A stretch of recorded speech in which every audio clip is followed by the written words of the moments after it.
The dust swirled behind my Jeep as I drove down the winding, sun-baked path that cut through what my ex-husband's family once called Emily's Folly.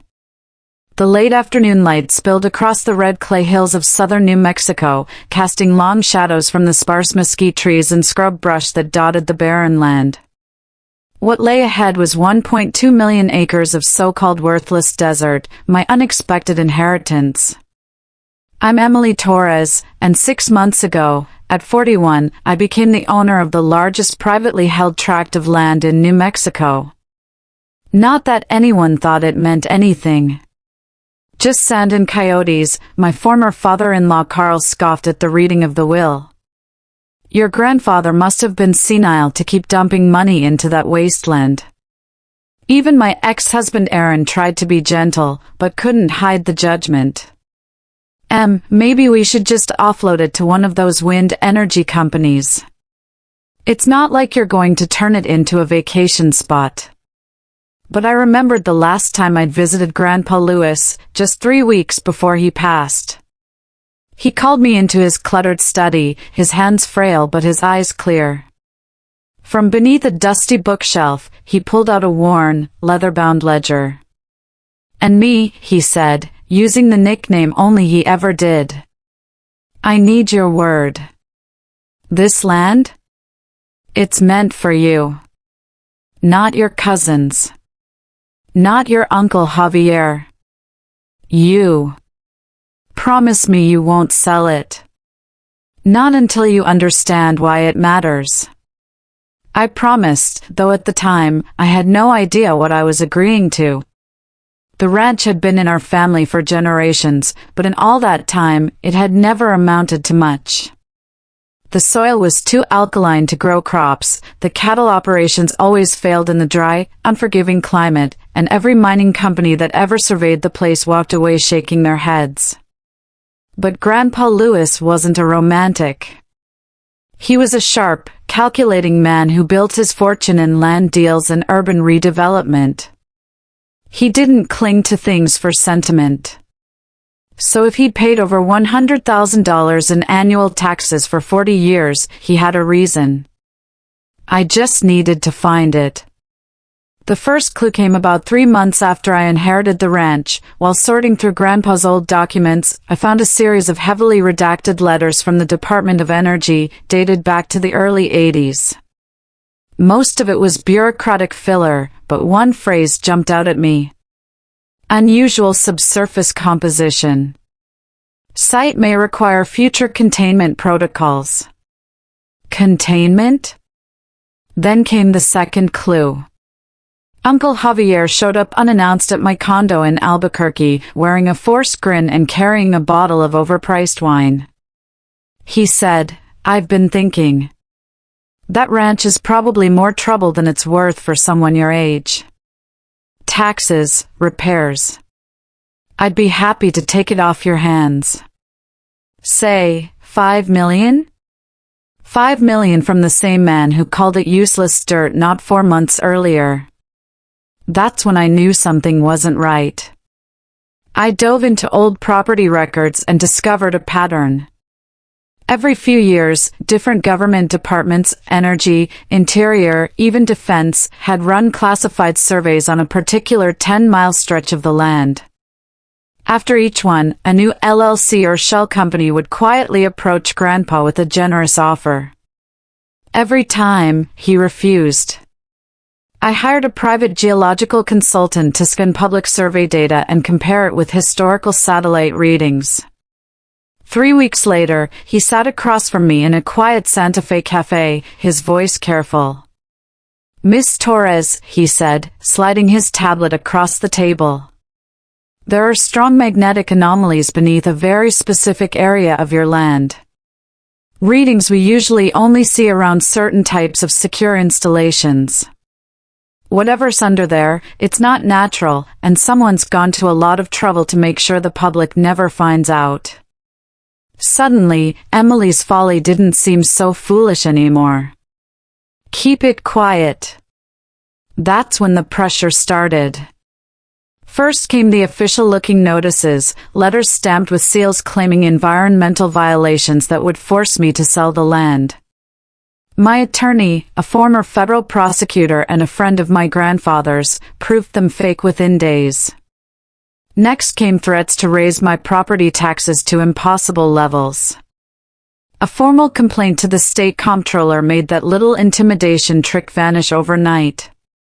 Then it escalated. A fire broke out at the old ranch house, ruled accidental but with no clear source. A week later, someone cut the perimeter fencing. Then came the anonymous calls, distorted voices warning me to take the offer while it's still available. They thought I'd back down, that I'd scare easily. They didn't know me, and my grandfather's granddaughter, and Luis Torres, didn't raise a coward. That's why I was driving out to the ranch again, despite Aaron's worried protests. I had found something new in Grandpa's old ledger, tucked between pages worn thin by time. A hand-drawn map with GPS coordinates and a simple message scrawled in his familiar handwriting. Summer solstice, noon. The shadow tells the truth. Today was the summer solstice. I parked my Jeep near an old survey marker, the one Grandpa had drawn on the map. The sun was directly overhead, brutal and unrelenting. I stood at the exact coordinates.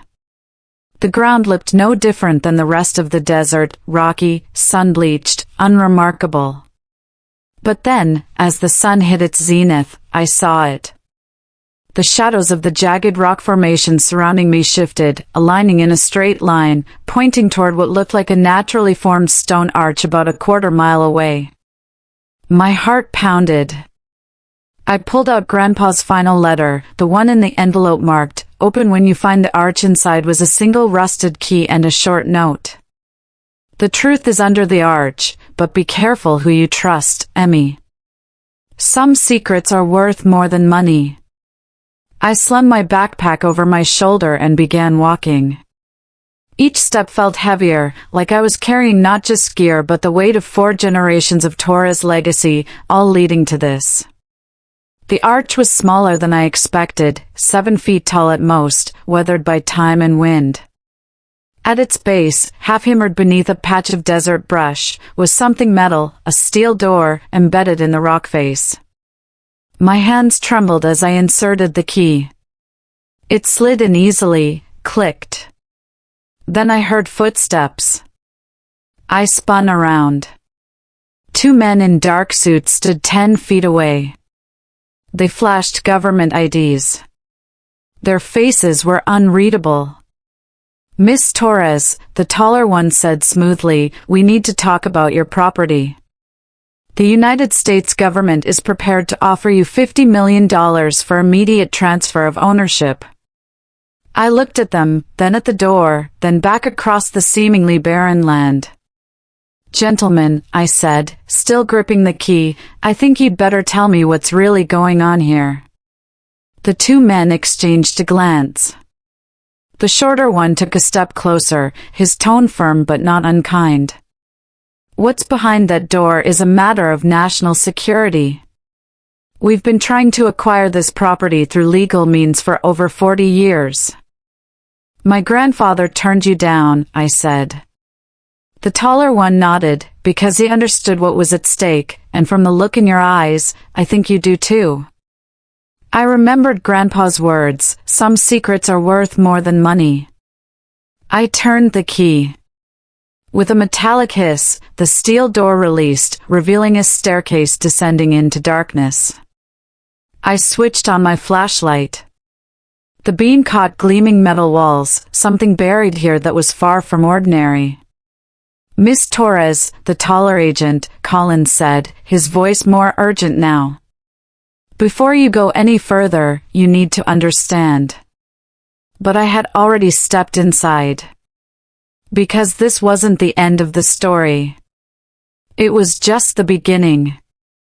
"What you're about to see is classified at the highest level," Agent Collins said firmly. I turned back to face them. "Then I suggest you start explaining, what exactly did my grandfather protect for 40 years? Agent Davis, the shorter of the 2, stepped forward. In 1972, during a routine groundwater survey, your grandfather stumbled on something extraordinary. A massive underground deposit, not of oil or gas, of liquid helium-3, my breath caught, helium-3. It was a rare isotope, almost non-existent on Earth, vital for advanced nuclear fusion, cutting-edge quantum computing, and high-end medical imaging. On the open market, it was valued in the millions per liter. How much? I asked quietly, afraid of the answer. Agent Collins didn't blink. Based on recent surveys, approximately 400 million liters, the largest known natural reserve on Earth. I did the map, and nearly lost my balance. Trillions, it was worth trillions. I looked down at the cracked desert beneath my boots. The land my in-laws said was worthless. The land I'd been pressured to sell for scraps. Why didn't Grandpa tell anyone? Because Luis Torres was a patriot, Agent Davis said softly.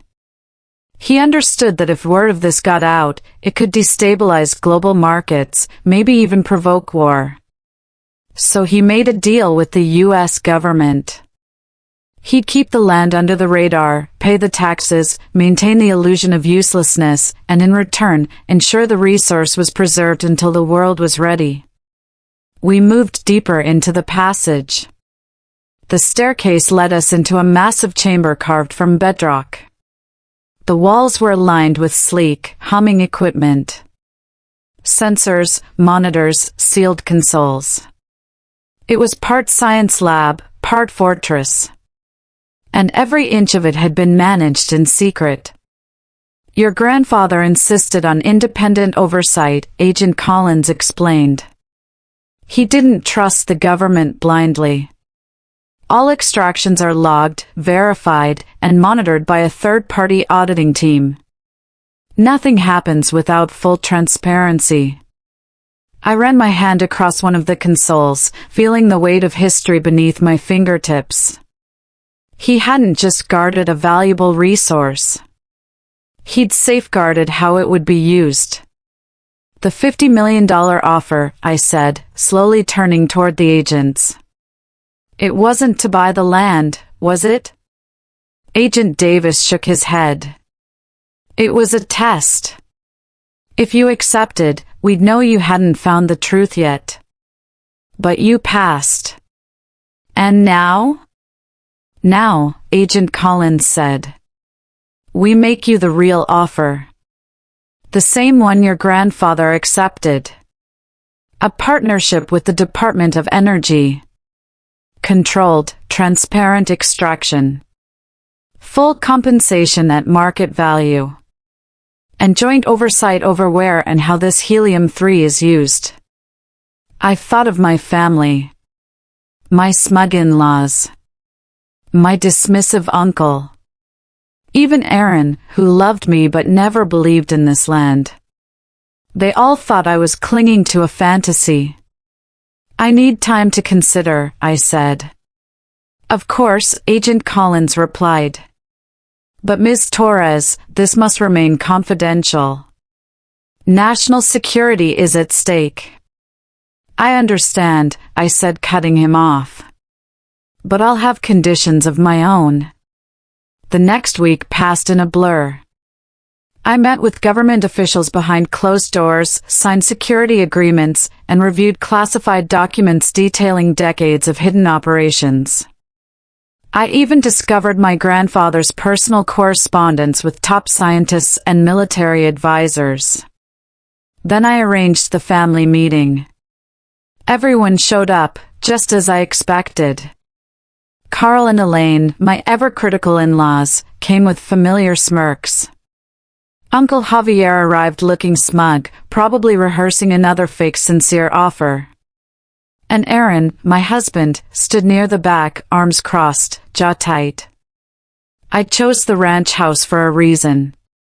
6 months earlier, they'd gathered here to mock my inheritance. Today they were back, but everything had changed. Thank you all for coming, I began, standing at the head of the same weathered dining room table where they once laughed at me. This time, they weren't laughing. I stood at the head of the old ranch house table, the same table where I was once told my inheritance was a burden. I've made a decision about the land, I said evenly. Finally, my former father-in-law Carl chuckled, leaning back smugly. So, you're finally seeing reason. I imagine those property taxes are crushing you. I smiled. Actually, I've decided to keep it. In fact, I just finalized a rather interesting contract regarding its future. Uncle Javier leans forward, his eyes narrowing. What kind of contract? A federal research partnership, I replied, sliding a thick, redacted document across the table. The blacked-out lines only made it more intimidating. It turns out this so-called worthless land has some very unique properties that have captured the attention of the Department of Energy. Chaos erupted. What are you talking about? That's outrageous. This isn't legal. I raised a hand. The specifics are classified. But I can tell you this. The ranch stays in my name, exactly as Grandpa wanted, and the compensation, I paused, savoring the moment, will more than cover the property taxes. For generations. How much? Aaron, my now estranged husband, demanded. The figure is confidential, I said, locking eyes with him. Let's just say, money won't be a concern for me. Ever. Carl's face turned the color of desert clay. You can't do this alone, Emily. You need professionals. Advisors. I have them, I interrupted, cool and steady. Grandpa made sure of it. He left very clear instructions. And now? I also have excellent partners in the federal government. As if on cue, Agents Collins and Davis stepped into the room, their federal badges clearly visible. Ms. Torres, Agent Collins said formally, the survey team is ready when you are. The silence in the room was priceless. Javier suddenly looked decades older, Carl seemed to deflate, and Aaron just stared. Not with anger, not with confusion, with realization. I'll be right there, I told the agents. Then I turned back to the room. I think we're done here. I have a ranch to run. Everything changed after that. Over the next year, the Department of Energy quietly established a research facility on the property, masked as a solar energy operation. The first controlled helium-3 extraction began under strict oversight, exactly as Grandpa had outlined. My marriage didn't survive the shift. Aaron couldn't handle that his wife, the one he gently belittled for years, had suddenly outmaneuvered everyone. His family was worse, rotating between lawsuits and desperate attempts to win my favor. None of it worked. Grandpa had made sure they couldn't touch what mattered. Javier even tried challenging the will, claiming Grandpa had been mentally unfit. The case was dismissed the moment the government's legal team got involved. And still, to outsiders, the land looked useless, just sand, rocks, and rattlesnakes. But underground? It was powering the future. Helium-3 from the Torres Ranch was fueling quantum computing projects, fusion energy research, and experimental medical devices. I chaired the oversight board personally, ensuring every decision aligned with ethical guidelines. Not just profits. Progress. Despite having wealth beyond anything I'd imagined, I chose to keep living in the old ranch house. There's something about a desert sunset that reorders your soul. Last week I found one final letter from Grandpa, tucked inside the cover of his old ledger. It was dated just days before he passed. Dear Emmy, by now you've learned the truth about our worthless land. But the real treasure is in Helium-3. It's the lesson that one person, standing firm on principle, can still make a difference. I didn't choose you because you were my only grandchild. I chose you because you understand that real wealth isn't what you have. It's what you do with it. Some things are worth more than money. Take care of this secret, and remember, the best revenge isn't proving people wrong. It's proving the ones who believed in you right. Love, Grandpa. That night I sat on the porch, watching the sun disappear over 1,000,000 acres of quiet golden sand. A government helicopter passed in the distance, heading toward the research facility disguised beneath the solar farm. Another notification pinged on my phone. An investment offer from one of Carl's business partners. I deleted it without opening it. Some things are worth more than money. Sometimes the greatest inheritance isn't land or wealth. It's the strength you find in protecting what others never understood. And sometimes the best way to honor someone's belief in you is to become exactly the person they always knew you could be. The world saw this land as worthless. They were wrong. It wasn't worth millions. It was worth so much more. If you felt something reading my story, if you've ever been underestimated, overlooked, or told you were clinging to something worthless, I want to hear from you. Drop a comment. Tell me what you're fighting for, what dream you're protecting that no one else seems to understand. I read every word, and your voice matters more than you know. If you've ever stood alone in front of doubters, unsure but unwilling to back down, know that I've been there too. This land was called a mistake. I was called stubborn, naive, unrealistic. But it turns out, they were wrong. And I was exactly who I needed to be. So if you believe in the quiet power of perseverance, in legacy, in doing the right thing even when no one's watching, stand with me. Share this story. Let someone else see that a so-called mistake can be a miracle in disguise. Here's what I've learned. Sometimes, the things that look like burdens are actually the bridges to our greatest purpose. Don't give up just because it doesn't make sense to everyone else. Trust your instincts. Guard your vision. You don't need validation to be valuable. Sometimes, the best revenge isn't loud. It's living a life so true to yourself, even your doubters go silent.